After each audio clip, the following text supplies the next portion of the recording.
Hello po, ito po ang Emperor Coins TV. I-share ko naman po sa inyo ang aking koleksyon na nonagonal shape year 2021 at saka yung kakaibang year 2021 na nonagonal shape din po. Bago po ang lahat, ako po ay nagpapasalamat sa ating mga subscriber dyan. Shoutout sa inyong lahat. Maraming salamat po sa suporta sa ating munting channel. At ito na nga po pala ang ating nonagonal shape year 2021 NGC series, New Generation Currency. Ayon kay numista.com, ito ay may 15%. Wala pa po itong price appraisal hanggang sa ngayon. Ito rin po ay common.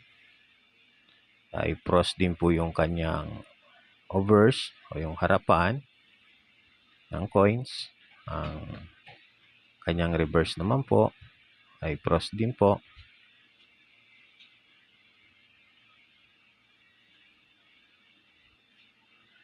At ito na po pala yung ating kakaibang year 2021 nonagonal shape.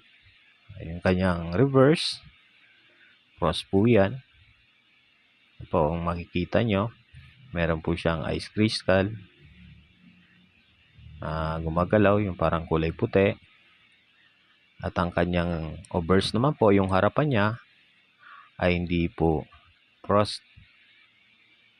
Yan po, wala po siyang gumagalaw na kulay puti. At kung nagustuhan nyo po ang ating video, pa-like and share naman po. At kung bago lang po kayo sa ating channel, pa-subscribe naman po. At kung gusto nyo naman po updated kayo sa mga video na aking upload, hit nyo na po yung notification bell. Libre lang po yan. Nandito na lang, Emperor Coins, signing out.